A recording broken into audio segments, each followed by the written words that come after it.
we are continuing on the subject that we spoke about last week, which is the subject of mercy. But at this point, I would like to be able to approach it from a different angle.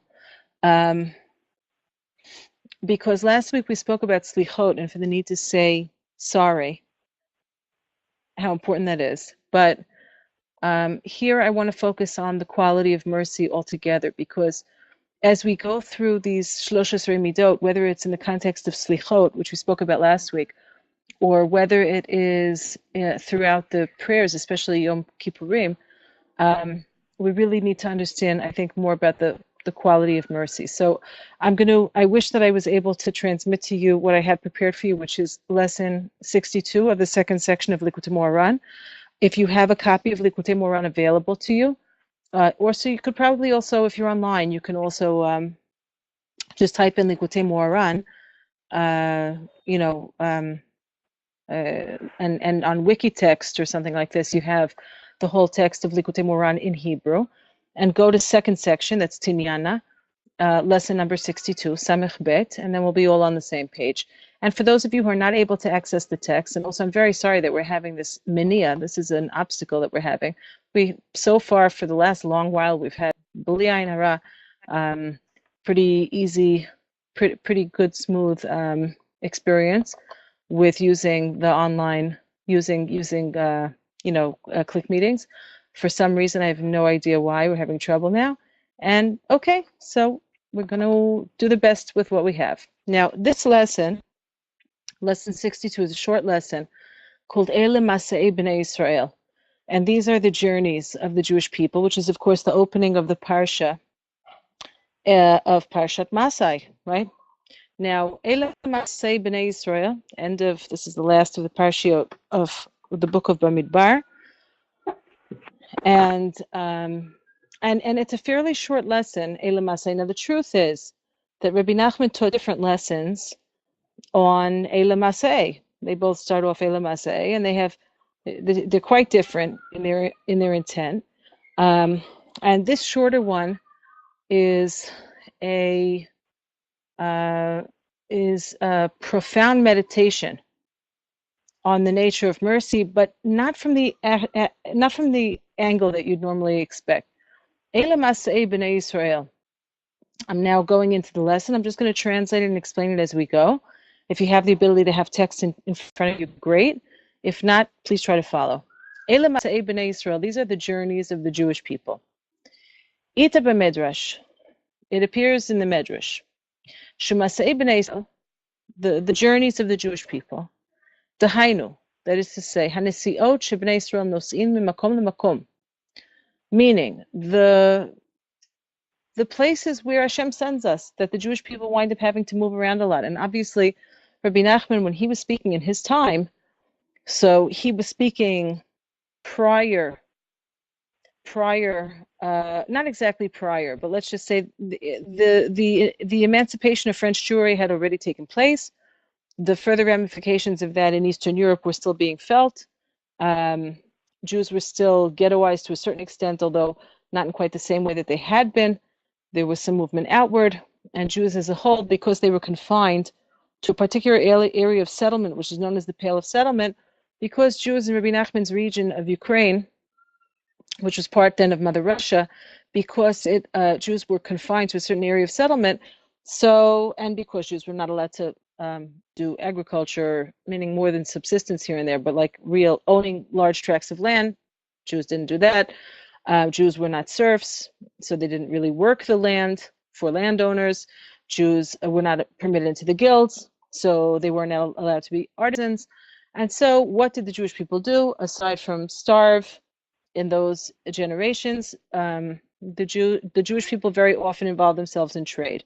Now, the idea of a Jew, in order to earn money, that you have to travel, was something that was part and parcel. The Jewish peddler, the Jewish socher, the Jewish rochel, the image that we have of the shtetl Jew moving around with small objects of trade, petty trade, moving from place to place. Even think about what Jews came to the United States. So a lot of Jews on the Lower East Side, especially, continued this tradition of like the peddling tradition, and we have this like whole culture of the push carts of petty trade being basically conducted by Jews.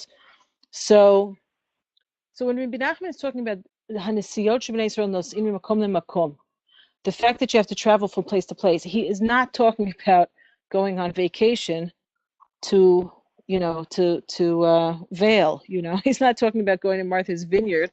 He's talking about not the Hamptons. He's talking about the fact that the circumstances, the harsh circumstances of Jewish life in his time and place, and in also other times and places, it wasn't only unique to his particular time, were forces. They brought forces to bear on the Jewish people. We really had to move, and people separated from their families. Men had to separate from their families, and it really was a kind of calamitous to the stability always of the Jewish people, that you really couldn't make a living in the place where you were. I mean, why did Jews go into the rendering, into being, like working for the landowners as, like tax gatherers, or working the rental of the local pub, or working in small loans, in petty and large loans, depending on if you had funds or not, because there was really nothing else available. So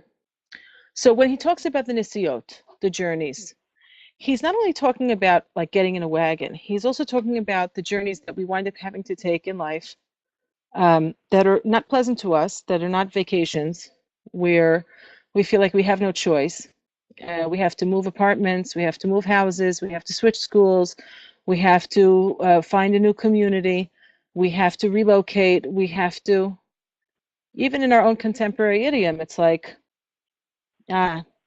it's sweet that you want to put it up for me, but I don't think that you can, because you're not a presenter on the chat. Okay, whoever has the text has the text. Whoever doesn't, please forgive. Be'ezrat Hashem will work this out so that next week we don't have the problem. I was not anticipating this at all. I was teaching before, so I just like clicked on and I thought everything's going to be fine, and it wasn't. Okay, so Nisiot Shebnei Yisrael Nosim Makom Makom Hem Mechaprin Al Ele Elokecha Yisrael. It's really Ele Elokecha Yisrael. They, the travelings, the journeyings that we have to make, they are an atonement. They help to bring about spiritual repair for the statement Eile Elohecha Yisrael. Now, for anybody who recognizes it, it's Eile Keneged Eile, right? It's Eile opposite Eile. Eile Masa'e B'nai Yisrael. These are, right?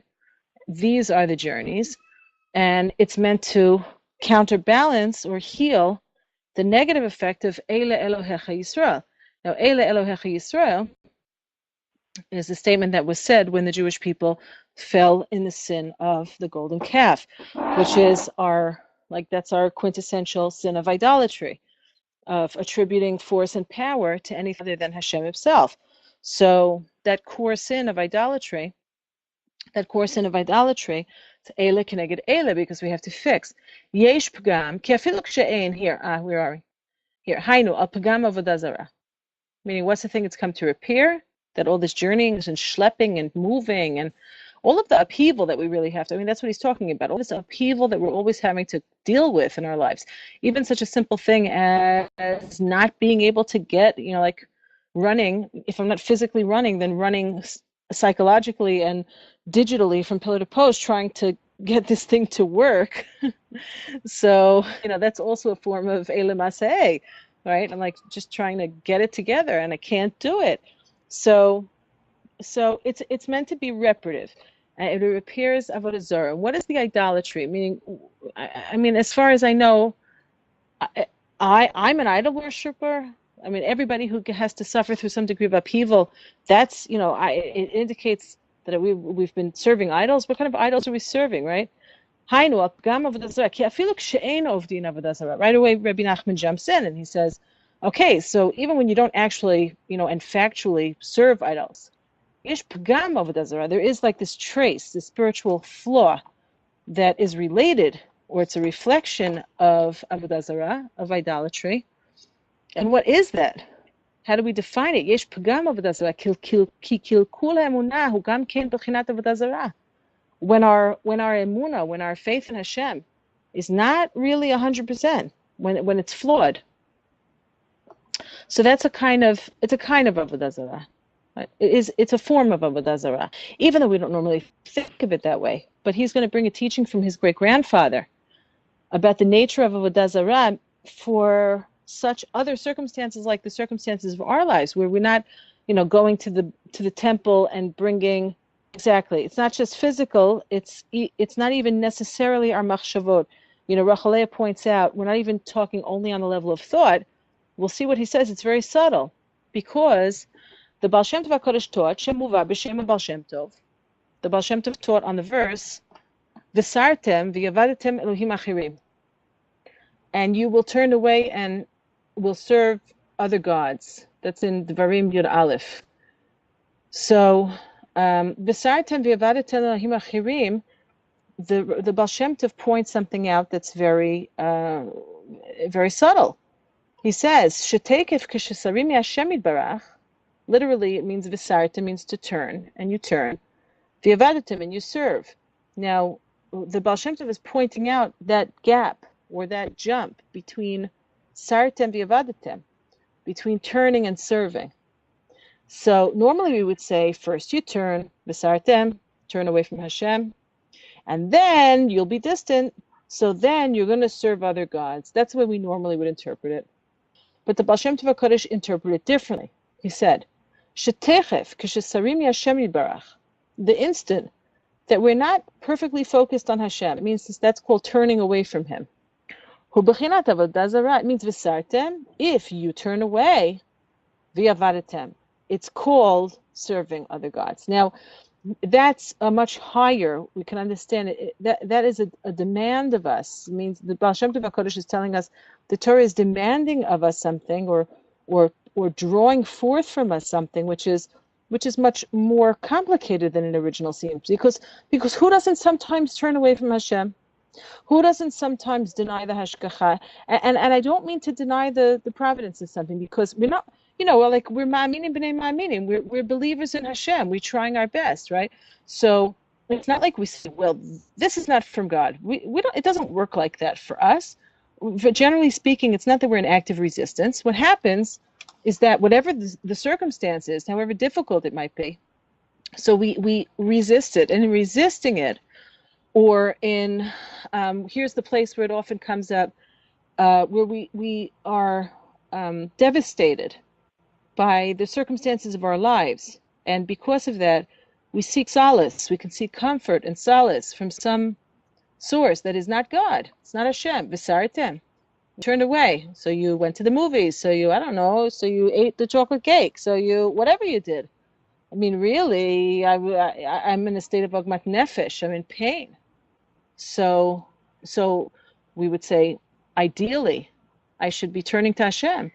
But I didn't turn to Hashem. V'sartem. I turned away because I thought that something else is going to be able to fill me, to make me feel better, to save me. Something else will save me. So we run after all kinds of saviors, like I don't know, I have to make the mortgage, so I don't daven about it. I go and I don't know what I'm doing. I'll go and hock somebody to give me a loan and chase and run. I'm not saying sometimes you don't have to do such things, but it has to do with the internal state.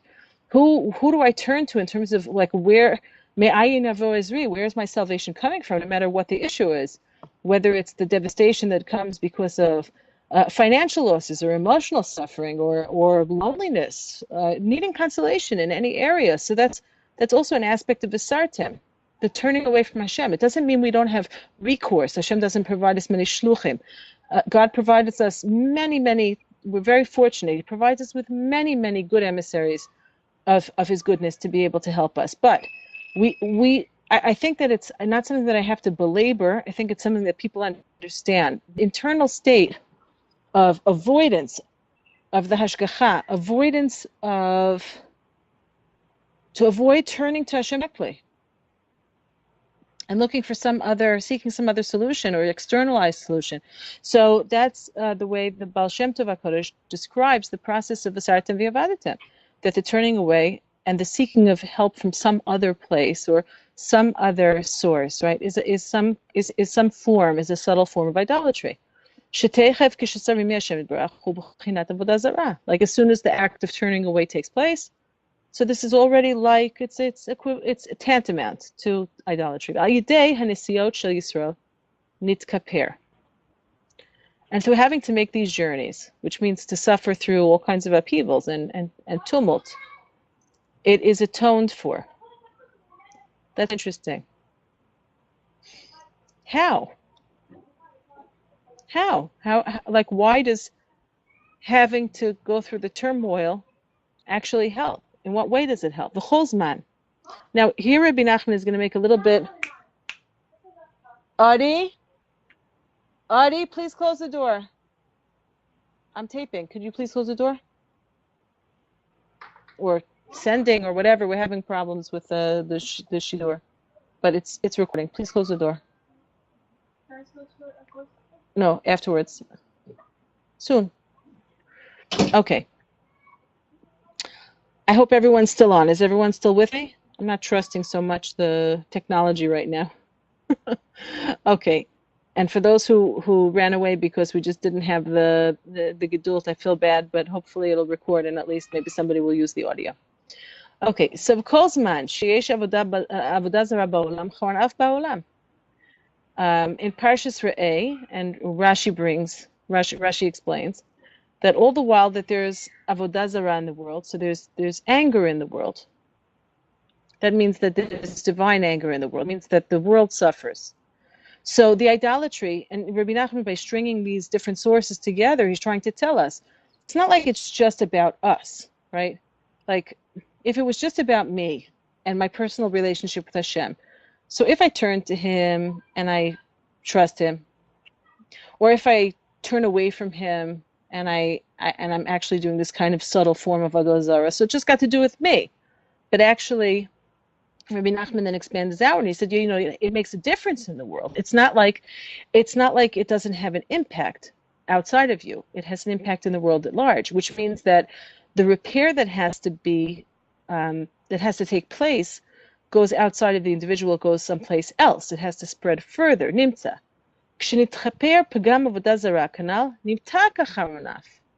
And that also means that when you do the repair, it's having a beneficial effect on the world in the way that goes beyond you also, that's bigger than just you. Nimshach rachmanut, and here we have our first mention of the word that I've been looking for, which is when divine anger is lessened in the world, mercy is drawn to the world. Meaning, as soon as there's less divine anger in the world, what there is instead is rachmanut, is mercy. Now, the idea of rachmanut, of mercy, divine mercy, right? And that human beings, the actions that we do, the way that we live, has an impact on the flow of Rahmanas into the world, is very much tied together with the work of the Yomim Noraim.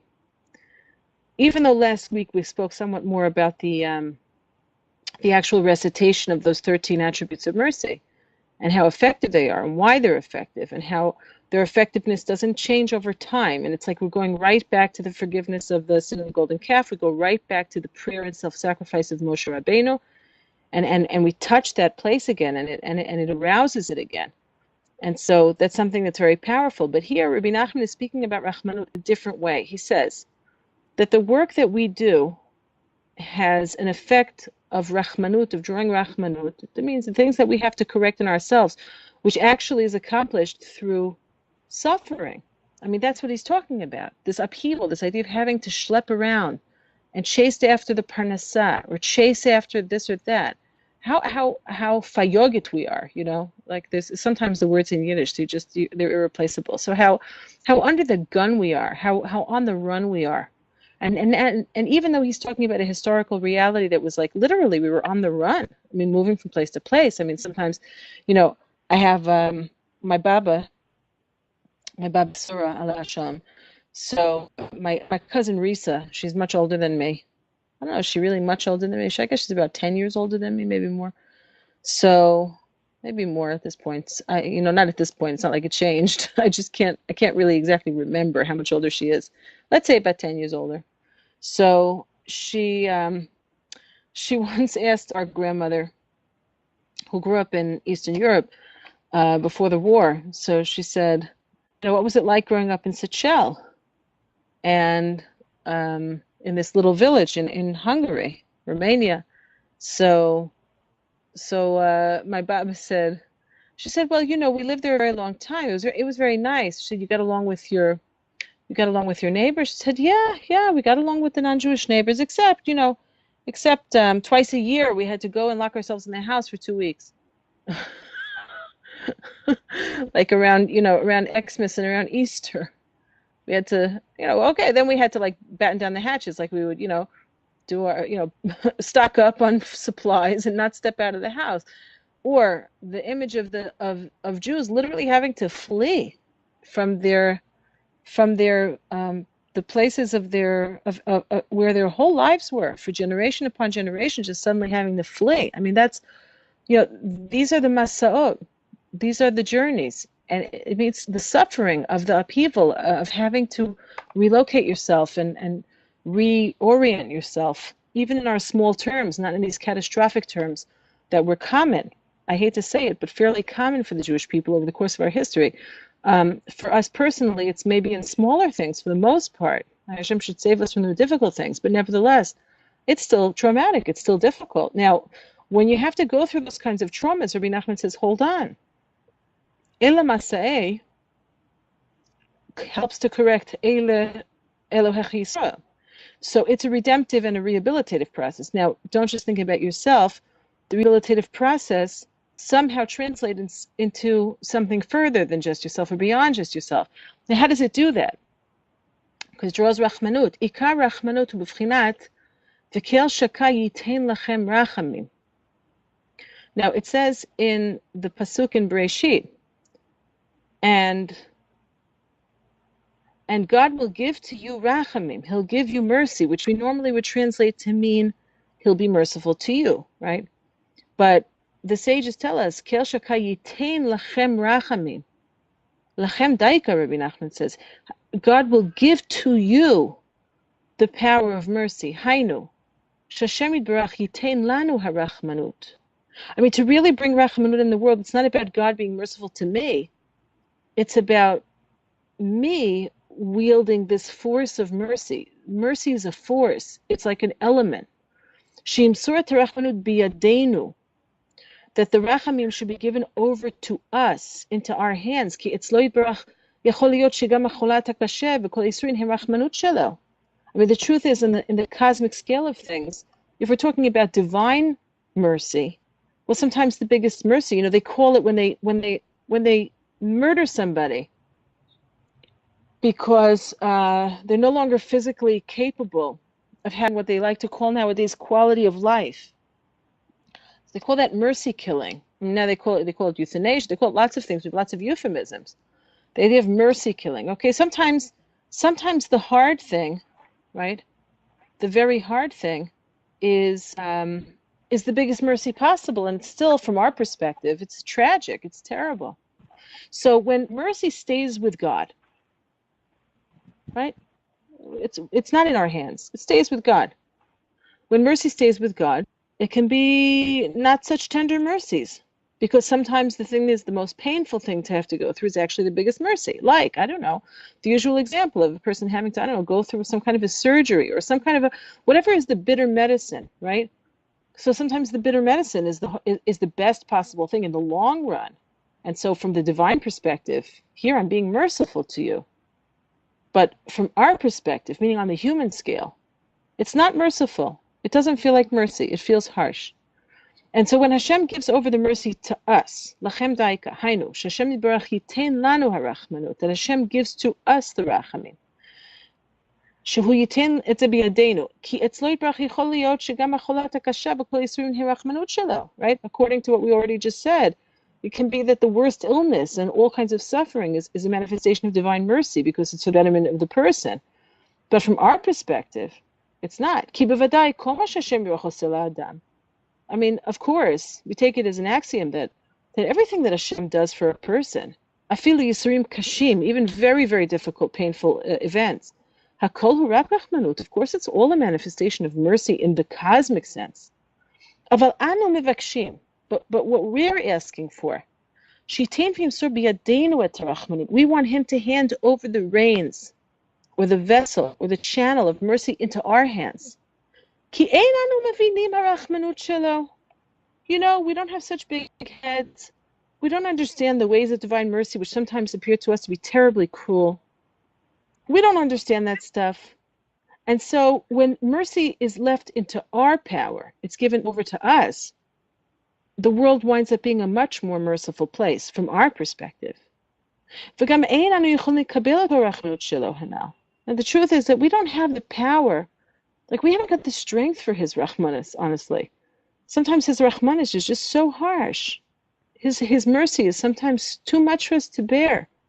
What we really want is for him to give over to us the Rahmanut. And when he gives over to us the Rahmanut, that we ourselves should be merciful upon ourselves. And when he says on ourselves, he doesn't mean pity ourselves, right? Rachmanut atzmit in Hebrew, in modern Hebrew, means self-pity. That's not what he's talking about. He means ba'atzmeinu aleinu. He means that we ourselves, as individuals, should have mercy on the ourselves, that is the collective, meaning that we should be merciful with each other on the human scale of mercy, which is a lot sweeter than the divine scale of mercy can sometimes be or appear to be. Now, is it true that, like in the big view, Hashem's mercy is certainly better, right? But we need to survive. We need to live. So in the human scale, our own understanding of what constitutes rachamim is really what we're trying to accomplish. That's really what we want. And that's what we want for ourselves and want for each other. And when it comes to us, like our understanding of Rahmanut, of mercy, it's just so very simple. That if we're sick, we should get well. Meaning we're not such Ibra Chachamim that we start making calculations. Oh, if he'll be sick, so then he's going to do teshuvah. If he's sick, then it's going to cleanse him of all his sins, and it'll be good for him in the end. God comes up with ideas like that. For us, mercy for us means that the person who's not well should be well. That the person who doesn't have a spouse should get a good match. That the people who don't have children should have children. That the people who don't have parnassah should be gifted with a good living, etc., etc. Right? We're very simple, and that's good. V'zehu Yisrael, and this is a hint that we have in the name Yisrael. It means the Jewish people. Roshei Tevot, its initials are, that's the Yud, the Sin, the Resh, the Aleph, and the Lamed of Yisrael. Roshei Tevot Kel Shakai, that's El Shaddai, Aleph. Shaddai, that's Shin, Sin. Yitain, Yud. Lachem, should give, Lachem, to you. Rachamim Kanal, meaning the quality of being a Yisrael is tied together. Because the mercy is generated by Masa'e B'nai Israel. Now, it's that last line that for me is the clincher of the whole story here, okay? Because he's told us some ideas. Everybody's still with me? Whoever's still on, whoever had the patience to hang on, I hope you're still there. I have to keep checking in because, I don't know what's going on. Okay, because I can't see who's in and who's out. I'm not getting a list. I just see the chats if they come up. Now, the thing about this last line and how different it is from the rest of the lesson and why we have to pay close attention to it is as follows. Now, he told us like these kind of mystical ideas about the Masaot, that you have these journeys and upheavals, and it does this amazing thing. It changes, that it draws mercy down into the world, so that it should be that the mercy is handed over to us as opposed to staying purely in the divine realm. And he explained himself very, very well. But there's like a missing piece there that's only filled in with that last line, and I want to make sure that we understand it really, really well, because it's really the crux of everything. He says, Harachmanut na'aseh al yidei masa'e b'nei Yisrael. Mercy happens through having to go through all of that. The Jewish people have to go through journeys. Now, I'm going to tell you my own understanding of this, and I don't think that I am wrong about it. So, it's not that I saw it interpreted this way, but I've been learning Rabbi Nachman's lessons a long time, and it seems to me very clear what he's saying. And if I make a mistake, Hashem should forgive me, you should forgive me, and the Rebbe should forgive me. But I don't think I'm in error. Now, the purpose of the journeys that Hashem puts us through is to make us into Rachmanim. And that's a big avoda, is to make us into compassionate people. And that's a lot of work, because generally speaking, people who've gone through a lot in their lives and have had to make many journeys and many upheavals and have had to suffer all kinds of changes and challenges. So it's very easy for us to become, we'll say, like the kind of natural reaction is to become very self-focused, because we're also preoccupied with all that we've been through, that other people don't really penetrate to us. But the purpose of having to go through all of these journeys actually has nothing, it's not got to do with you. It's not about you only. It's about drawing Rachmanut into the world, about drawing compassion into the world. And when we look at the story of our lives in that way, so things start to change. Meaning, if I'm the kind of person who I had to go through, I don't know what I had to go through. Like, I could go and tell you about all the things that I've been through, or some of them, all kinds of disastrous things, terrible things. You know, we had a bar mitzvah this past week. And for anybody who was in Yerushalayim and I didn't send an invitation to you, please forgive me. But I was because we opened a school last week, I was very behindhand about the invitations, and I really regret. I really, that's one place where I dropped the ball. So Baruch Hashem was only one, but please forgive me, because I meant to say to everybody, come to the bar mitzvah. Absolutely, everyone's invited. And so anybody who was here who didn't come, so forgive me. Now, so our 13-year-old, we had a bar mitzvah this week. Now, after the bar mitzvah was like pretty much over, I had a few old friends. We were all hanging out and talking before they left, and I have one friend. She likes to like get on my case a little bit. You know, those kinds of friends. They love you, and they also like to, yank your chain or whatever. I don't know what nice way to put it. So they sort of like to give it to you. So she and I are a little bit out of touch. I love her. I sent her an invitation when I see her, when I can see her, but I'm a very busy person. Yeah, pick on you in a loving way. Exactly. So she starts picking on me, and she says, oh, you never come to see me, and you're in my neighborhood once a week because you have a student, but you won't come to see me, and I moved, and I'm never going to tell you where I moved. She starts picking on me. So I have another old friend there, really an old friend who came in for the bar mitzvah, and she gives me a big hug, and she says, but that's why I love Yehudis, because she doesn't need anybody. Like, she's fine. She's very self-contained. Like, that's something lovable about her. So I'm sitting there getting it from both ends, and I started to laugh, and I said, well, that's just because of a history of deep trauma, Like, when you have a history of deep trauma, you learn how not to, not to be too dependent emotionally on other people. So I was laughing about it. Now, so the idea of taking, and it's true, like anybody who deals in the mental health field and just people who are emotionally aware, right? So it's like symptomatic of having gone through some severe traumas in your youth, is to be this sort of like, oh, I'm very self-contained. Yes, I love you. I'm happy to be with you. But if you disappear from my life, like, I'll live without you. So that, I'm just being honest. Like, that's one of my tchunot. Okay, that's one of my own. And it's not the result of a choice. I'm that way because of certain circumstances that took place in my life.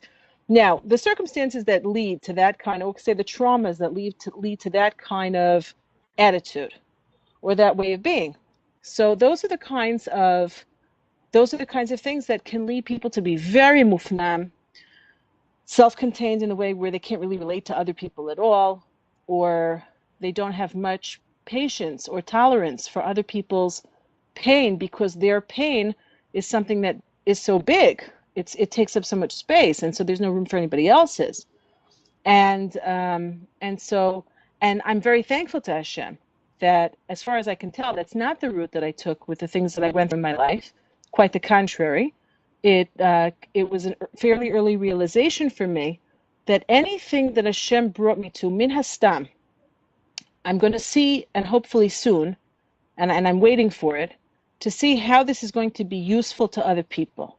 In what way is this going to make me a more compassionate, understanding person who's going to be more useful in the world?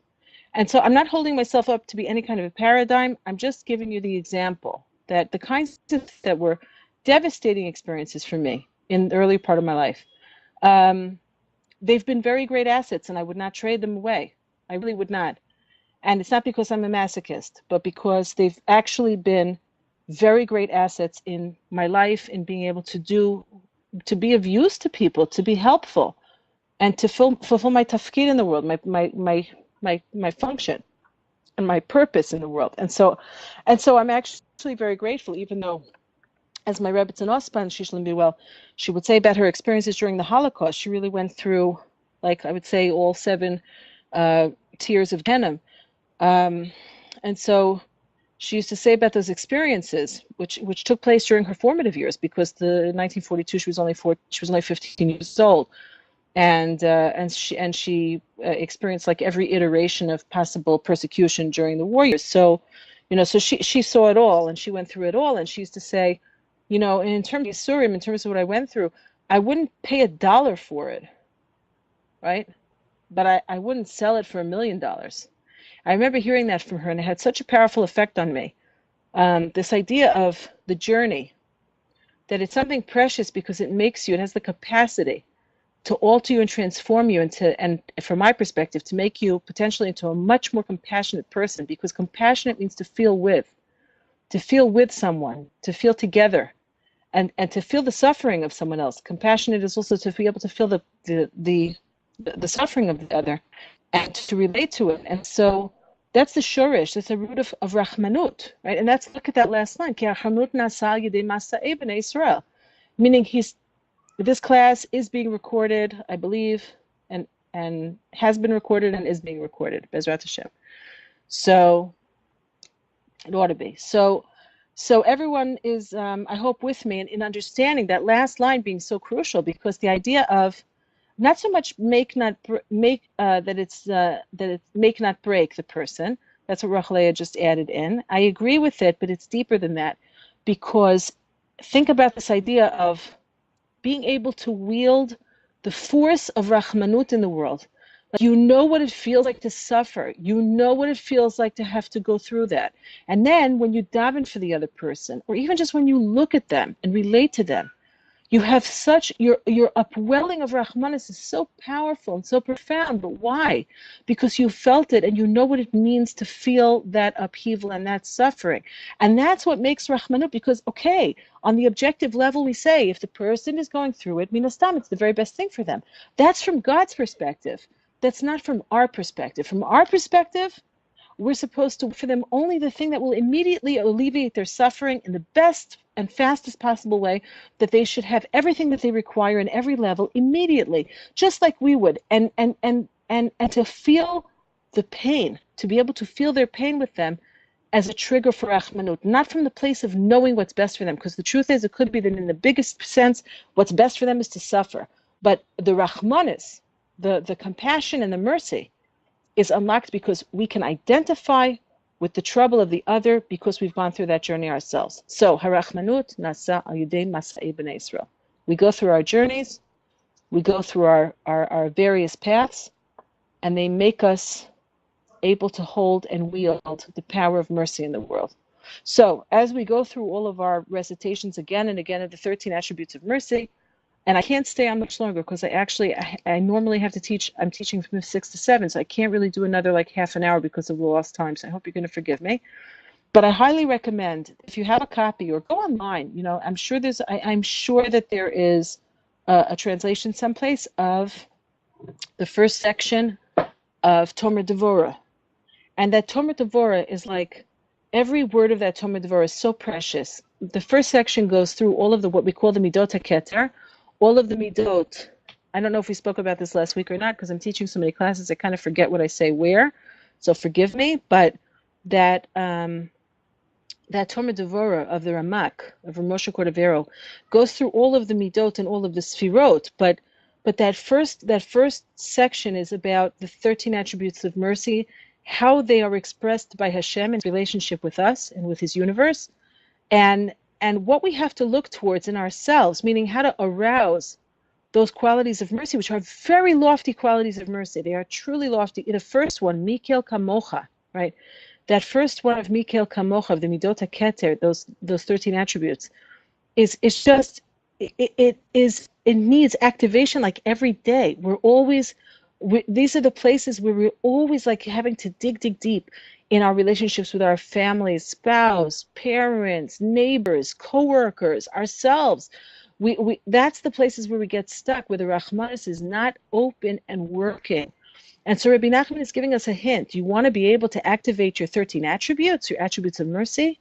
You have to remember your journeys. Go back and remember those journeys. And I'm going to close with a quick story.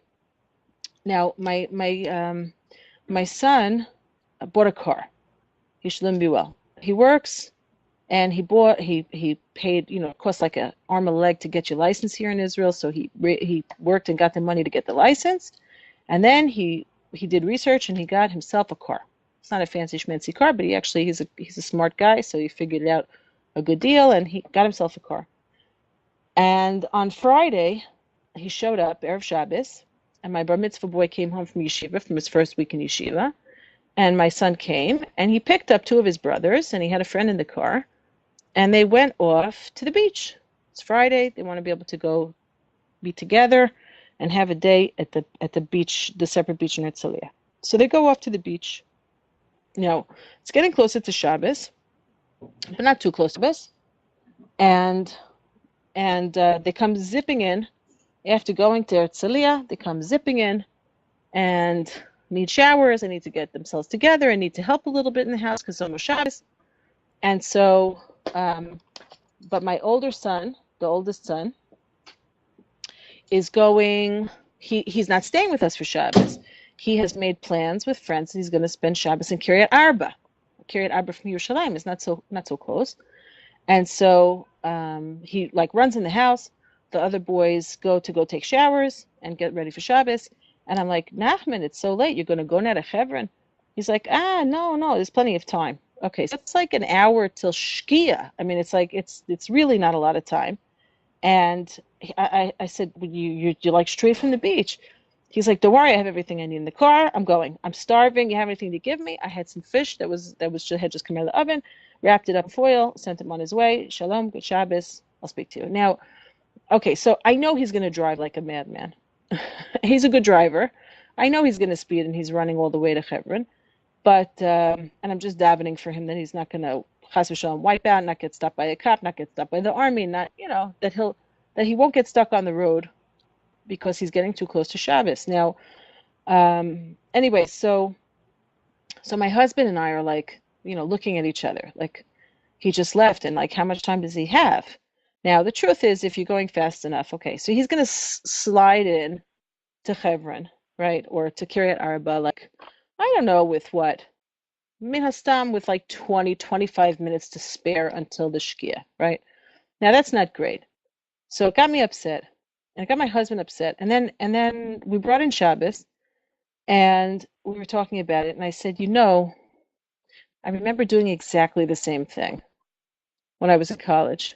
When I had a car and I would go away, I'd drive here and drive there. Of Shabbos, I had all kinds of near misses with Shabbos.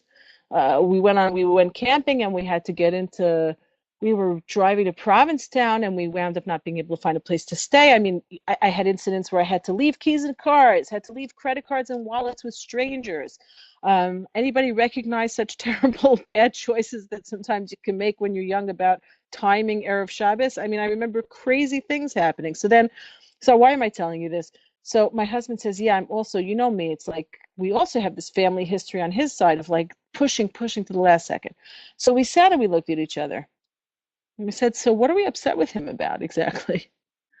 Like, did we not do the same things so many times, even with all of the stress and the upheaval of it and how it's really not mechuber for Shabbos? It's not the right way to do something. And nevertheless, did I not do the same thing when I was his age? Of course I did. My husband said, of course we did, right? So that's like kind of the the invulnerability of youth, this idea of like, it can just like cut it to the very last second. So right away, as soon as I realized, hey, you know what? I've been on this masah before. This is a familiar journey.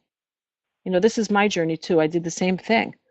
And then my kpeda, like all this feeling of, oh, he's doing something wrong. Oh, it's bad. Oh, how come I didn't teach him better? I start to, I get very tight. What does that have to do with anything? I totally understand him. I get him. I've been through that. I was in the same state of mind. I've been through that before. Anyway, I spoke with him after Shabbos. He came back. I said, you got in okay? He said, yeah, I had plenty of time. Okay. I'm going to let you go. Thank you for the patience and hanging in there. Hashem should unlock for us the gates of mercy and give the mercy into our hands. We should use the experiences of our lives, capitalize on them to enhance our rahmanis, our compassion and mercy that we have for other people, to daven for them for what they really need, and not to be satisfied with Hashem's harsh mercies, but to be participants in unlocking the sweet mercies. Okay? I'll see you next week, or Shem Ya'azor. And hopefully next week, by then we'll have everything all clarified out. I'm not exactly sure what happened here, but I'm going to do some figuring out so that we don't have to suffer the same way next week. Have a beautiful week. Thank you.